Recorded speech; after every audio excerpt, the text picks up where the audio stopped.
The Story of Mary Jones and Her Bible, 1882. Chapter 6.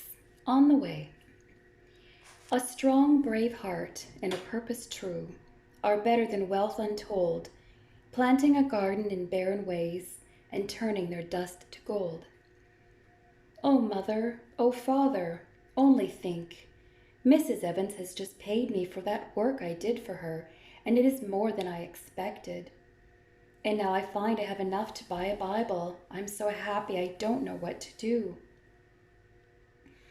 Mary had just come from the farmhouse, and now as she bounded in with the joyful news, Jacob stopped his loom and held out both hands. Is it really so, Mary, after 6 years saving?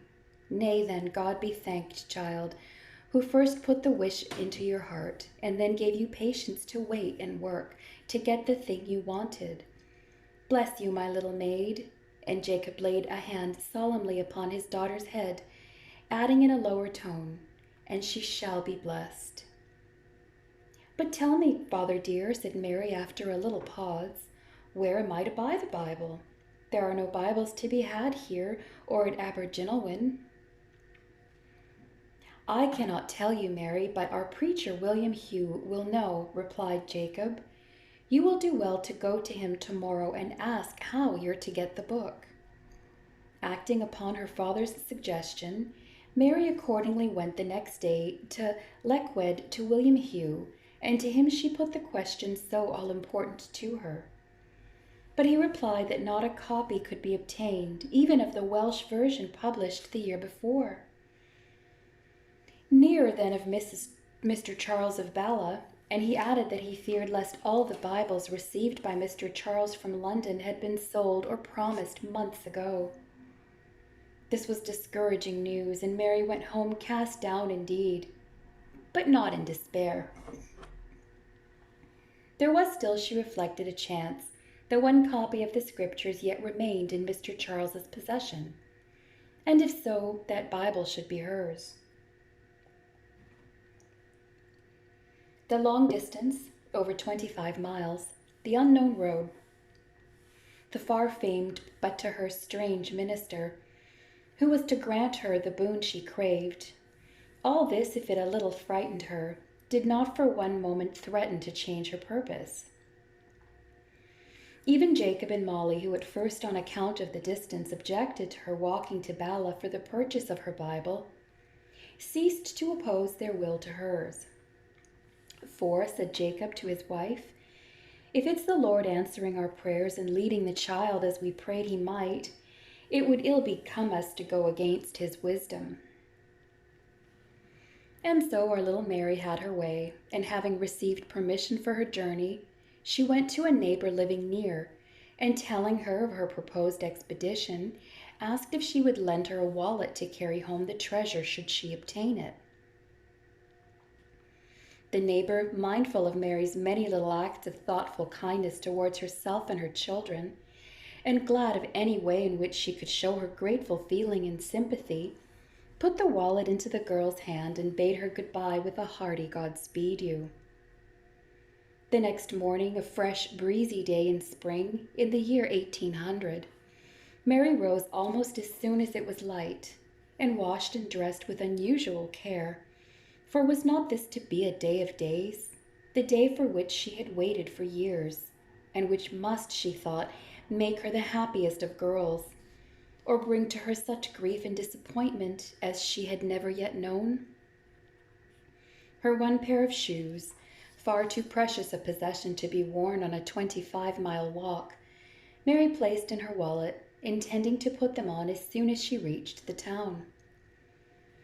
Early as was the hour, Molly and Jacob were both up to give Mary her breakfast of hot milk and bread, and have family prayer, offering a special petition for God's blessing on their child's undertaking, and for his protection and care during her journey. This fortified and comforted Mary, and kissing her parents, she went out into the dawn of that lovely day, a day which lived in her remembrance till the last hour of her long and useful life.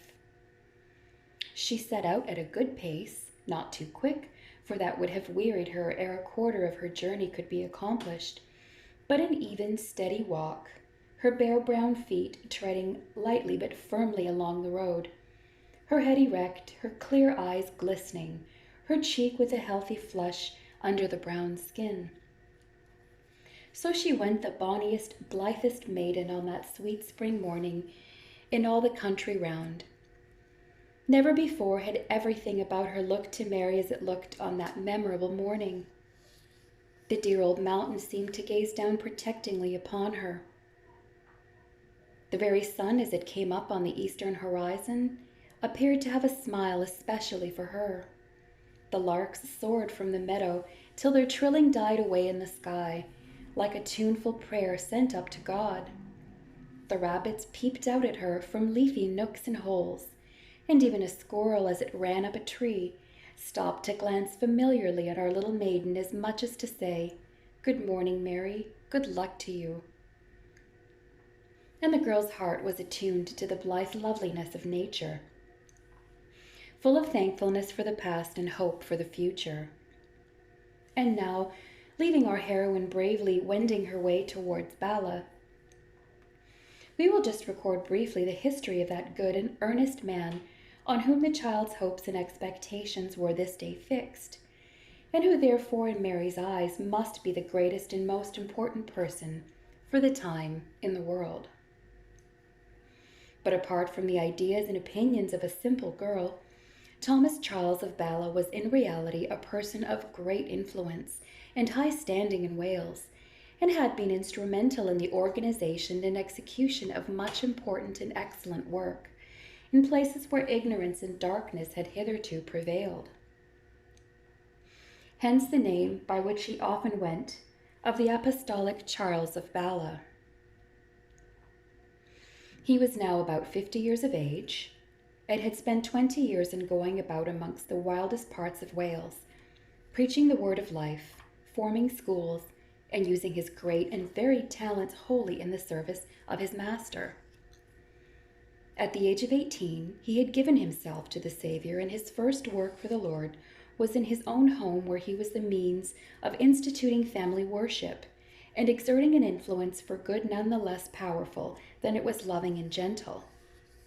His education was begun at Carmarthen and continued at Oxford, and we learn that the Reverend John Newton was a kind and good friend to him during a part of his student life, and that on one occasion his vacation was spent at the house of this excellent man. The Reverend Thomas Charles became an ordained minister of the Church of England in due course, but owing to the faithful and outspoken style of his preaching, many of his own denomination took offense and would not receive him. So he seceded from the Church of England and joined the Welsh Calvinistic Methodists. But his greatest work hitherto had been the establishment of day and Sunday schools in Wales. The organization of these, the selection of paid teachers, the periodical visiting and examination of the various schools made Mr. Charles's life a very busy one. But as he toiled on, he could see that his labor was not in vain. Wherever he went, carrying the good news, proving it in his life, spending all he was and all he had in the service of Christ, the darkness that hung over the people lifted and the true light began to shine. The ignorance and immorality gave place to a desire for knowledge and holiness, and the soil that was barren and stony became the planting place of sweet flowers and pleasant fruits. Such, in brief, was the man, and such his work up to the time of Mary Jones's journey to Bala. About the middle of the day, Mary stooped to rest and to eat some food which her mother had provided for her. Under a tree in a grassy hollow not far from the road, she half reclined, protected from the sun by the tender green of the spring foliage, and cooling her hot, dusty feet in the soft, damp grass that spread like a velvet carpet all over the hollow. Ere long, too, she spied a little stream, trickling down a hill on its way to the sea, and here she drank and washed her face and hands and feet, and was refreshed. Half an hour's quiet rested her thoroughly, and then she jumped up, slung her wallet over her shoulder again, and recommenced her journey.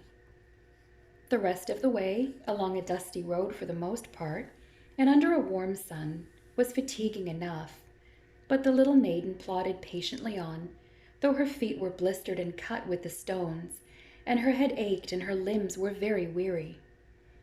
Once a kind cottager, as she passed, gave her a drink of buttermilk, and a farmer's little daughter, as Mary neared her destination, offered her a share of the supper she was eating, as she sat in the porch in the cool of the evening.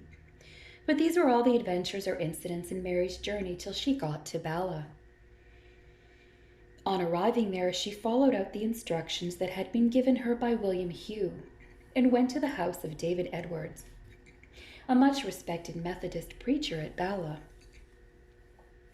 This good man received her most kindly, questioned her as to her motive in coming so far, but ended by telling her that owing to Mr. Charles's early and regular habits, one secret of the large amount of work which he accomplished, it was now too late in the day to see him. But, added the kind old man, seeing his young visitor's disappointment, you shall sleep here tonight, and we will go to Mr. Charles's as soon as I see light in his study tomorrow morning, so that you may accomplish your errand in good time, and be able to reach home before night. With grateful thanks, Mary accepted the hospitality offered her, and after a simple supper she was shown into the little prophet's chamber, where she was to sleep. There, after repeating a chapter of the Bible and offering an earnest prayer, she lay down, her mind and body alike resting, her faith sure that her journey would not be in vain, but that he who had led her safely thus far would give her her heart's desire. And the curtains of night fell slowly upon the good preacher's humble dwelling, shadowing the sleepers there. And the rest of those sleepers were sweet, and their safety assured, for watching over them was the God of the night and the day, the God whom they loved and trusted, and underneath them were the everlasting arms.